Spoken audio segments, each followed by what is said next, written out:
so let's look at the argument. So first of all, before we start kind of working through this, I want you to flip over and on the back, and let's write about how to organize an argument. Okay, so I know that you guys did persuasive essay writing for STAR, correct? Last year, okay? It really is basically the same thing. Persuasive essay, your goal is to convince somebody to change their position, right? Argument, I mean, I would say ultimately the difference between persuasive essays and argument essays is you don't really care if you're going to convince technically the other person, but your job in the argument essay is to convince your reader that your position is correct, okay? So I'm going to give you a couple of ways that we can organize your argument essay. I'm going to tell you from the get-go, you guys are going to be more successful in argument than you are at anything else. First of all, you're 16 or 17 and y'all argue about everything. You're not great at arguing though. That's what I'm going to teach you first, right? If you can learn to argue and argue well, girls, you can work a guide, get whatever you want. Guys, you can convince, not really girls, you can convince your parents to do things that you want, right? So there are ways to argue, right, that will help you in life, period. So let's talk about how to organize your argument. Okay, so for us, for timed writing, we're still going to keep our same layout. We're still going to do 4 total paragraphs, right? You're going to have your intro, body 1, body 2, conclusion. We keep basically the same ideas that you've done for rhetoric, we're going to do for argument. All right? So, first of all, in your introduction, we still do a 3-sentence start. Okay? Just like we do for rhetoric, right? For rhetoric, you do historical context, and then tag, and then thesis, right? Here, instead of historical context, you're going to give me context of the topic or the issue.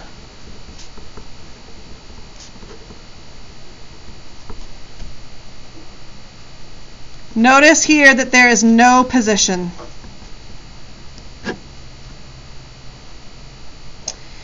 Your second sentence is going to be, some say blank, others say blank. Still no position. What this does is this shows that you understand that there is a complexity to this argument. Okay? Your third sentence is your position. Short, simple, nothing more. So I think when y'all did persuasive essays, if they taught the same thing that we're teaching this year, that they wanted you to put your reasons for why you set your position in your thesis, correct? You absolutely can.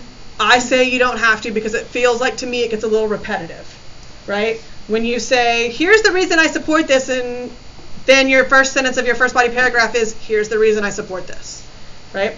So you can, but you don't have to. All right, so there's your introduction. So, option number 1, I'm going to do 2 options here.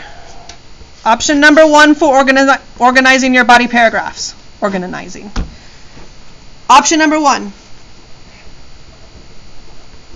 Body paragraphs can be your reasons. Yes? So your body paragraphs can be your reasons. Reason number 1.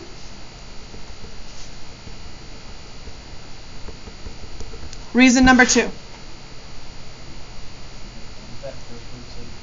Body paragraphs. So, within your body paragraphs, if you do reason number 1, I want you to give me 2 pieces of evidence.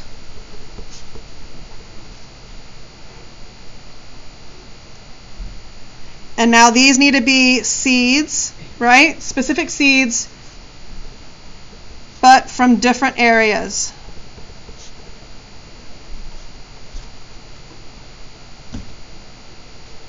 So example, you can have a history with, let's say, psychology example. You can have a literature. Remember when we talk about literature, you want to make sure that you're talking about author's purpose and history. You could have history and science. But notice these are from different fields.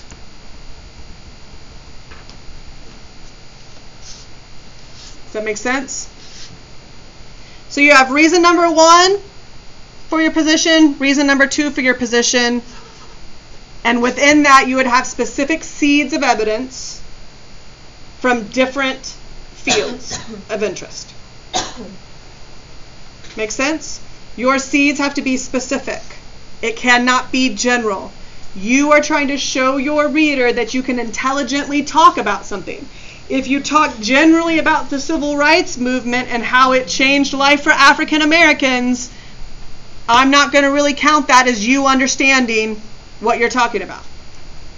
Now, if you talk to me about the Selma bus boycott and talk about the details of that, and then in that same one talk to me about some psychological study that you can tie into the Selma bus boycotts, now you're going to prove to me your reason.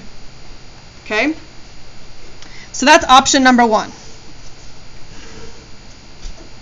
Option number 2, your body paragraphs can be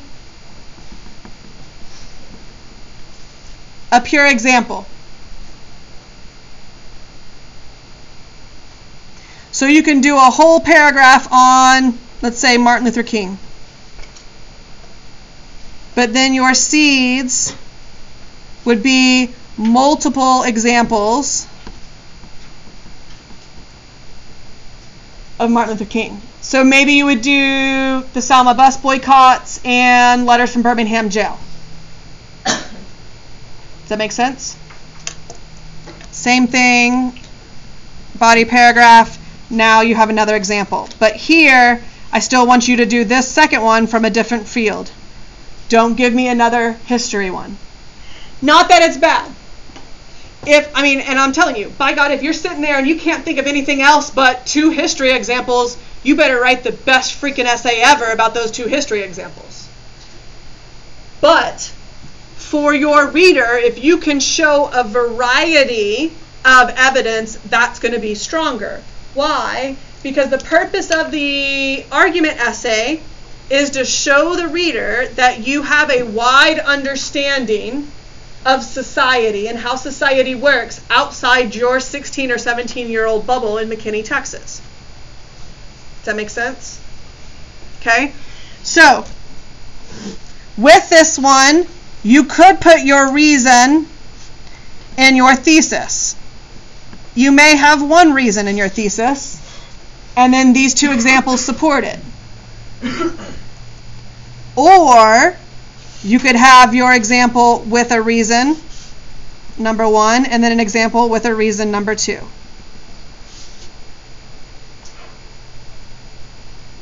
So really there's kind of 3 options. Does that make sense to y'all? The best one is going to be option number 1. Because you're showing me this broader understanding. And I'm going to show you here in a minute how to plan so you know which option will work best for you. Okay? So when you're done with that, you then have the conclusion. Your conclusion is still going to be, I would say, 3 to 4 sentences. What have you always been told to do in a conclusion? Stop it. That's the dumbest thing I've ever heard. Yeah. Do not restate what you've already said. Why? Why are you going to reword your thesis? You've already proven it to me. So, in the conclusion, what I want you to do is I want you to look for a universal idea. Right? What does this prove about humanity?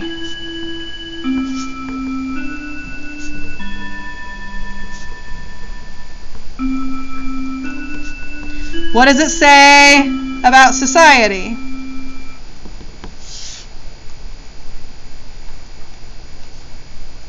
What will happen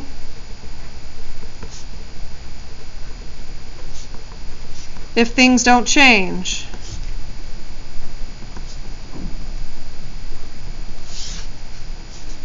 You can also include in here a call to action.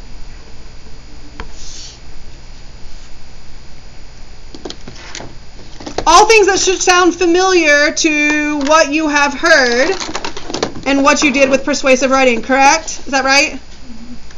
Okay. The only thing that we don't have in here is a concession refutation, correct?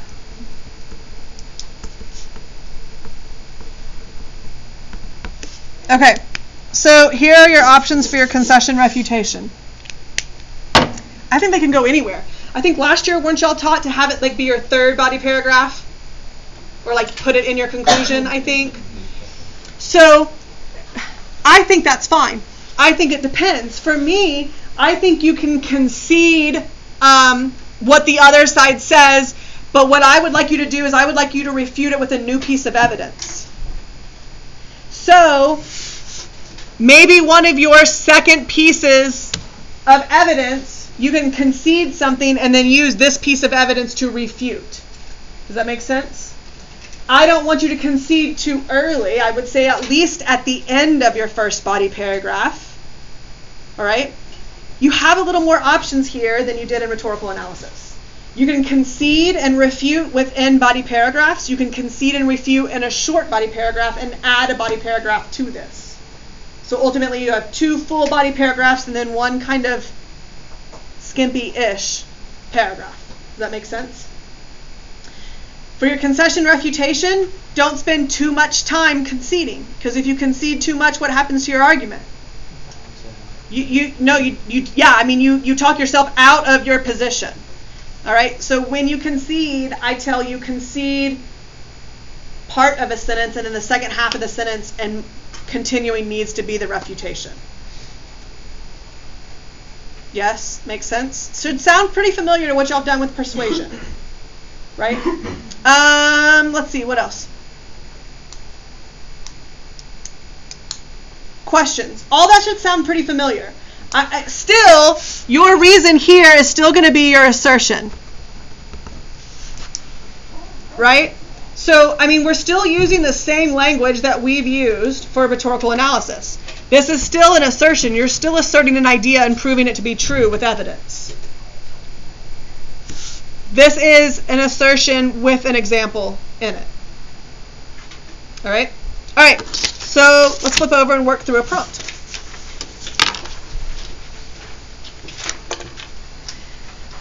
Susan Farr, born Edith Maud Eaton, was a well-respected commentator on Chinese American life in the late 19th and early 20th centuries. Her famous essay, Leaves from the Mental Portfolio of a Eurasian, she asserts that individuality is more important than nationality. Farr's comment is relevant in discussions ranging well beyond those about individuality and nationality. For example, some people argue that identifying oneself as a member of society or culture is more important than being an individual. Others argue that being true to oneself carries more weight than being a member of a society or culture. Write an essay in which you explain your position on individuality and nationality. Use appropriate evidence from your reading, experience, or observations to support your argument. Sounds very much like STAR, right? Why? Because STAR is modeled after College Board. Which came first, College Board or STAR? College Board.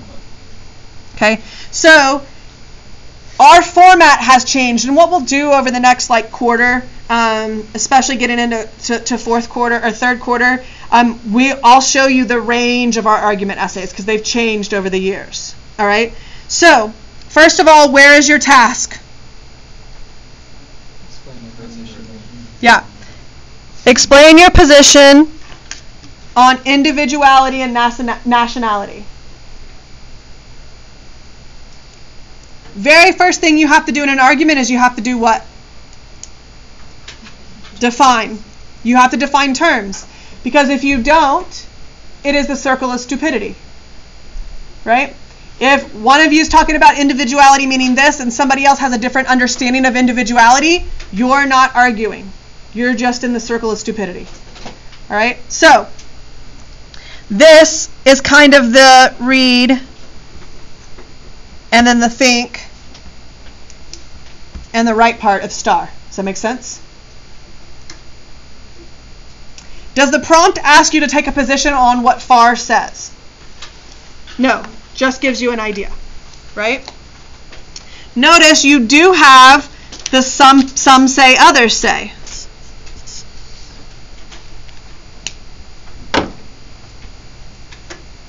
All right, so let's start talking. We should know what individuality means because we did 2 weeks on individuality. How are we defining individuality?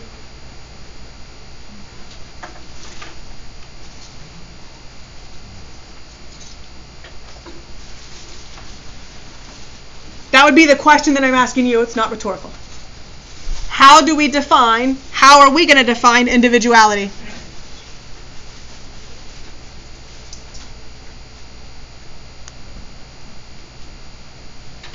Be prioritizing like your own benefits over like the good of the country that you live in, or the okay. Prioritizing. What did you say? Prioritizing like your own health and like your own well-being, maybe.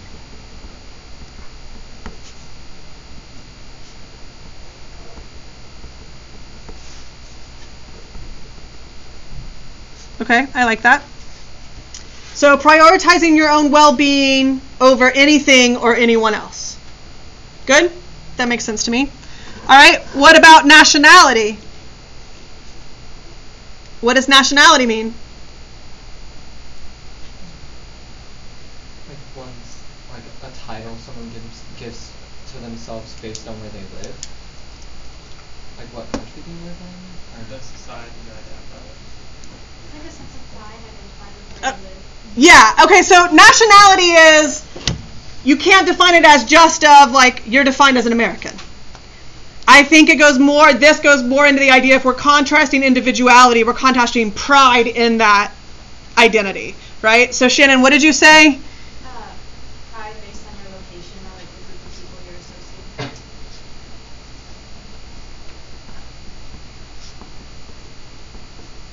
And I would say even more than pride, I would say, like, if here you're prioritizing your own well-being, I think your pride and your, like, dedication maybe.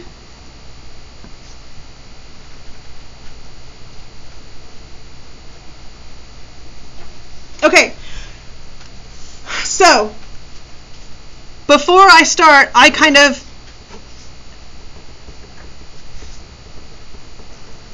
make a quick little chart.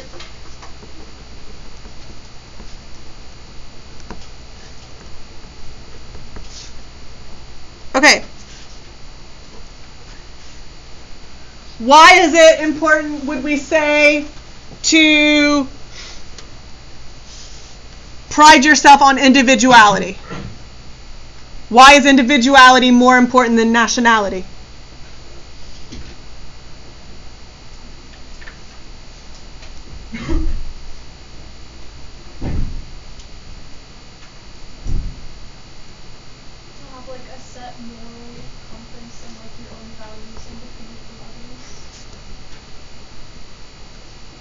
Okay, so you have your own set moral compass.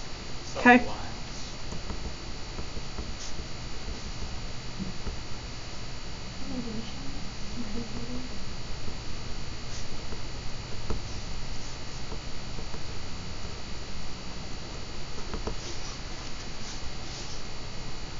Maybe like your views that differ from what most of where your national pride comes from.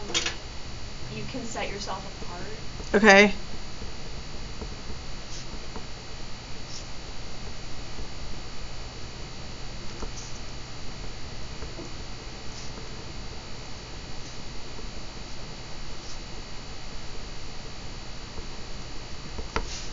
All right. So let's flip over. Why nationality? Why is nationality important? Pride in your nation, dedication to your nation.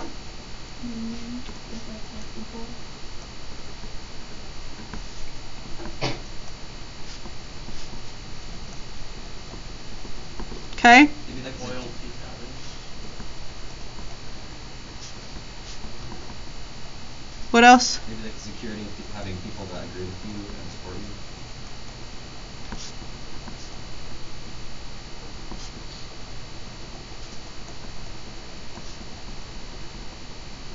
Okay? It's a pretty good list. Now, before I decide what I want to write about, this is what I do.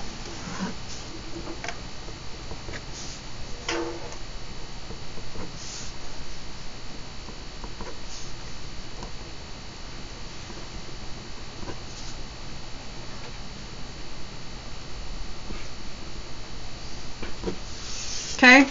Now I start listing things that I know. So, just like Drake says, we started from the bottom. Okay, so anybody know? Joke? Anybody? Okay. All right. So talk to me about history. I don't care if you see a tie-in yet. Eddie, don't you roll your eyes at me. I don't want you to worry about trying to find a way of, I don't see individuality or nationality in that. We can make almost anything work. It's how you interpret it. Talk to me about history, what things in history, and you can do human geo, whatever you remember that you can intelligently talk about. What are things in history that you can intelligently talk about? Number one, I want you to stay away from the civil rights movement. I'm going to tell you, talking about civil rights, Martin Luther King, Gandhi, 9/11, Katrina. The election, those things are all going to be played out. And when I'm sitting reading essays, right, you're talking 250, 300 a day for 8 days, the last thing I want to read about is Martin Luther King and Rosa Parks. Because the other 225 essays I read before yours talked about Martin Luther King and Rosa Parks. And by the time I get to yours, I'm tired of those two. Therefore, this is why I have you read stuff that is kind of off the radar of people, because now these are going to make your papers unique. Does that make sense? Okay, so a little method behind the madness. Okay, history. Talk to me about what things can you intelligently talk about history, whether you see a tie to national pride or individualism. It's interesting, the Aborigines, they're kind of dying out in Australia, so community and language is really important to them to Okay. that in the tradition. Okay, what else? Transcendentalism. Yay! You could talk about the movement, or you could talk about the people, right? Okay? What else? I'm going to go back to Beto and to Toy if you cannot tell me specific things you've learned in history. Sectionalism and North America prior to Okay? What else? Don't worry if it fits in yet. Talk to me what you can intelligently talk about in history.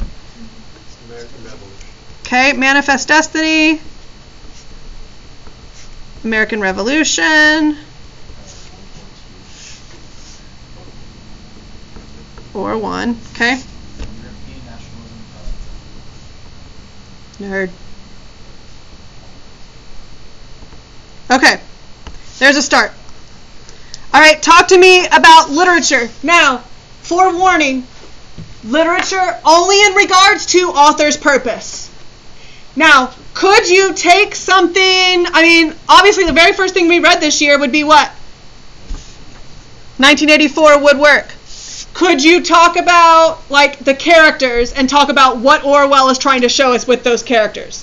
You just have to beware when you're talking about fiction that you don't get into plot summary. Okay? What else have you read? Okay? What else have you read? What else have you read? Thank you. Good God. Okay? What else have you read?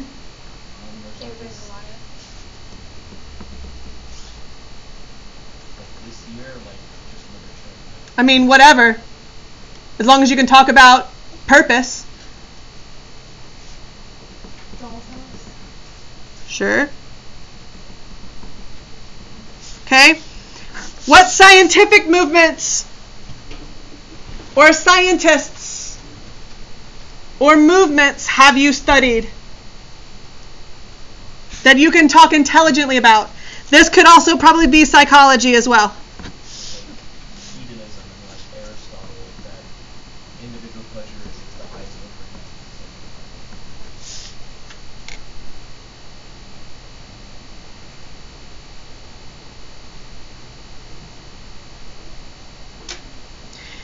This is when you learn that you don't know much. When you can't talk about much. When you're in your 11th year of schooling. It's kind of scary. What else? What examples like from David and Goliath, like, I don't know how to say his name. Fryrick? Yeah. Yeah, so here's the reason why I liked David and Goliath.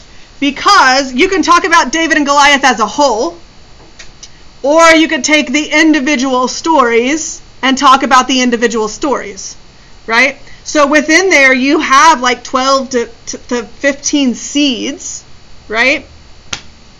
So another reason why we read David and Goliath.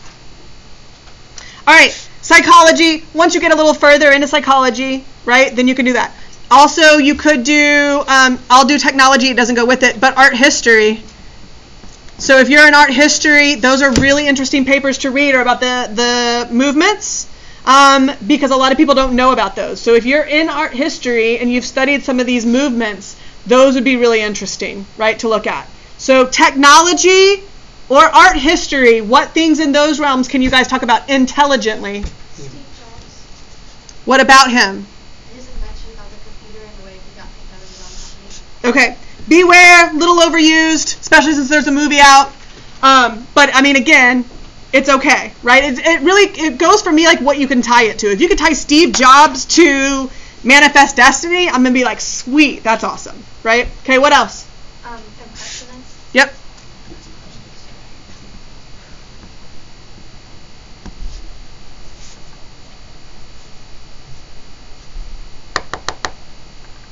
Greek naturalism.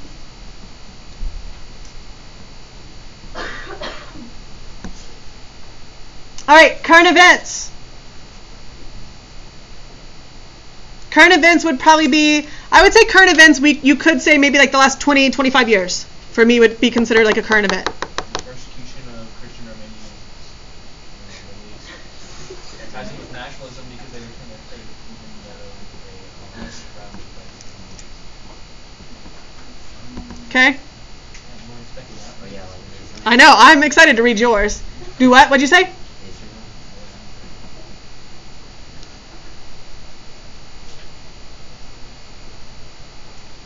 I mean, of course, you can do, but you can't be like bash on Trump or bash on Clinton, and you can't just talk about the things that Clinton or that President-elect Trump. Oh, it's still hard to say. You can't just talk about the things that you hear at the dinner table. Like, you have to know more, right? You have to be able to talk intelligently about it. What else? What other current events? No Kanye, no Kim Kardashian, no Justin Bieber, no Tom Brady, no, like, Kanye is mental, yes. But yeah, all those things are very topical, very low level. Okay, Spencer? Okay, so here's what I say. I've always taught you to work backwards, right? So when you're doing rhetorical analysis, I've taught you to find your evidence first and then tell me what your evidence shows me, right? I'm going to tell you to do the same thing with argument. If from the beginning you pick a position and you say individuality is absolutely fundamental, we have to have it, and then you go to start writing and you go, crap, I don't have anything to say besides Emerson and Thoreau. So I don't care what your position is. I'm not going to call you in the summer and go, hey, Abby's mom, she wrote this paper about, is that true? I'm not going to do that. Okay? I only care about what you can prove. So, what would be, pick two on this out of two different categories that you could tie together, that you think in some way you could make them work, whether it be for nationality or individualism. Christian, Armenian persecution, and Baltic states prior to World War I. As soon as I got this. I know. Can I pick different? Yes. Okay. There we go. So you could tie those two together, okay? What else? Adam, what were you going to choose? The Christian persecution and actually no, never mind. Never mind. Okay. Get me. Somebody else. Pick two that you could tie together. Logan? Maybe fall of Soviet Union in 1984. Okay. What else? Transcendentalism? And then Friar. Oh, I like that comparison.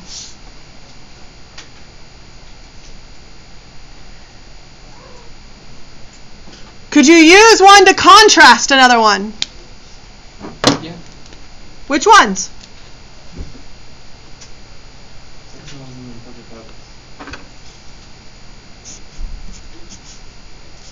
So blue is going to be contrast. Why do I want to contrast? Concede, refute. Any other ones you can contrast? World War II in 1984.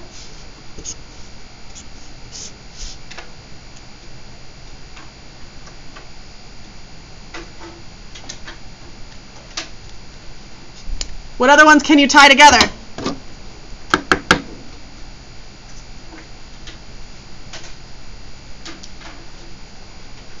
Maybe Impressionism and Transcendentalism. Do you see where I'm going with this?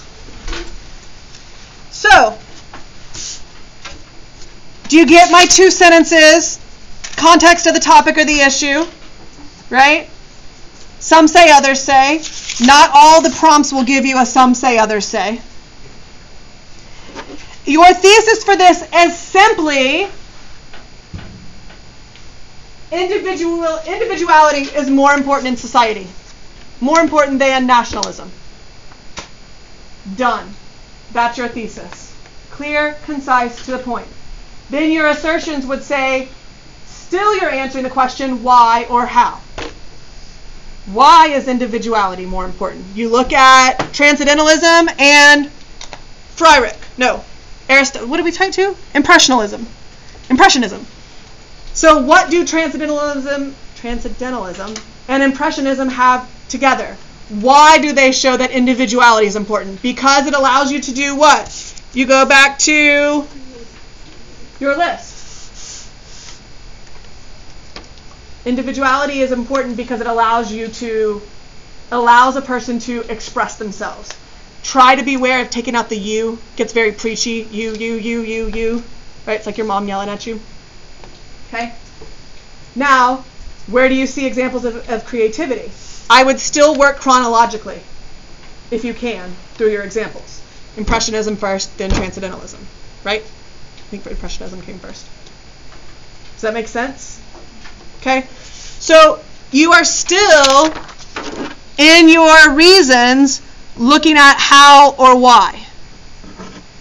So, you're still following the same structure. This is why we spent so long on rhetorical analysis. You're still doing the same exact structure as you did in rhetorical analysis, but now what you're going to find hard is coming up with examples. But this is where I encourage you to spend the time brainstorming this, right? What can you talk intelligently about and then find a way? I feel like you can make anything work with anything. You can give me Frederick Douglass, and I can make Frederick Douglass tie into almost any argument prompt you give me. Does that make sense? It's argument. So you have to convince me that what you see in Frederick Douglass fits your argument. Yes? If they do give you a some say, other say prompt, like in the prompt, is it okay if we like how do you want to? Yeah, I mean, I can paraphrase it. Yeah. again, I mean, we say your introduction isn't the end-all be-all.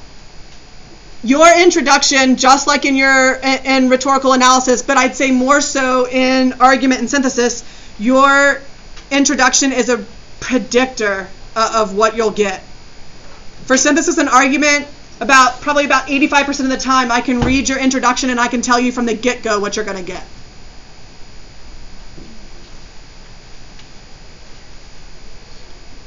The conclusion in your argument and synthesis paper is what can really take you to another score. A lot of times we've seen sample essays that have said it was a 6 until the conclusion, and the conclusion pushed it to a 7. So even more so than in rhetorical analysis, your conclusion really weighs pretty heavy in this. It won't hold you back, but it could push you to the next level. Questions?